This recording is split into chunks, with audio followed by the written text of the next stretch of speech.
Let's talk a little bit about troubleshooting pelvic floor contractions or Kegels. So when you're doing a pelvic floor contraction and isolating those pelvic floor muscles, we want only those pelvic floor muscles to be working if you're working on isolating, okay?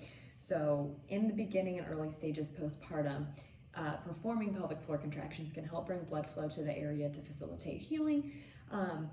Kegels are not something I typically prescribe long term. Usually we work the pelvic floor in sync with our breath with movement, but in the early stages postpartum, doing pelvic floor contractions can really benefit teaching you to find those muscles, reconnect with them, bring blood flow to the area for healing. So like I said, we want only those muscles working. So your pelvic floor muscles span from sit bone to sit bone, and then from your pubic bone to your tailbone, okay? So all in that space, your pelvic floor muscles sit, so right at the base of your pelvis surrounding the openings.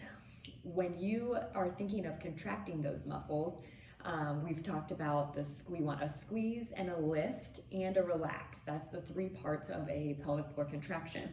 So imagine, to get the front and back of the pelvic floor, a good cue to think of is that you are trying to stop the flow of urine and hold in gas at the same time. That works both the front and back of the pelvic floor. So you might find that you can feel the back of your pelvic floor more, or the front of your pelvic floor more, or you may have more weakness or tightness in one area versus the other. So that's why playing around with this can kind of give you some cues into what you're feeling and where you're feeling contract. So that's a first cue to troubleshooting, is make sure you're thinking of stopping the flow of urine and holding in gas at the same time to work the front and back of the pelvic floor. Another thing you can do is try a little test when you are peeing. So you can try and see if you can stop the flow of urine when you're peeing.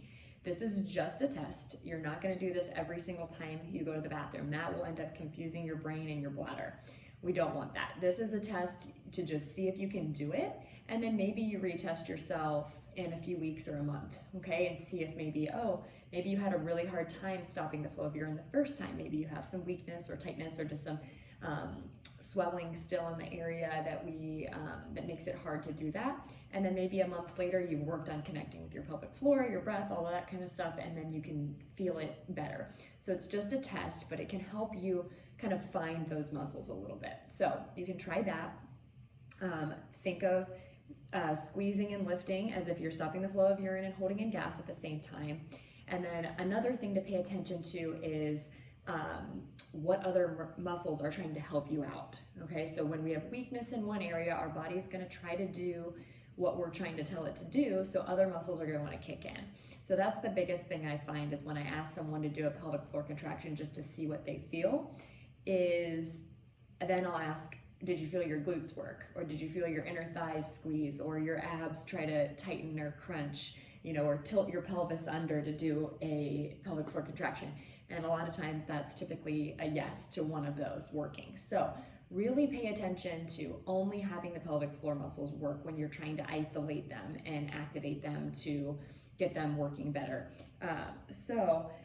You might have to grab your glutes, make them relax. You might have to, check your inner thighs, make sure your abs are staying relaxed.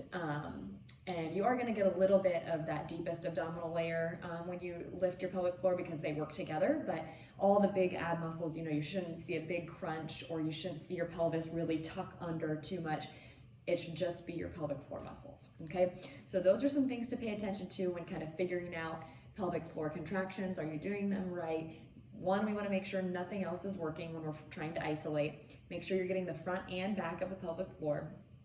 And a good little test just to test yourself and find those muscles if you're having a really hard time is doing that stop the flow of urine test while you're peeing. So again, that one's just a test. Don't do it every time, but try it once a month and use it as a little reassessment for yourself.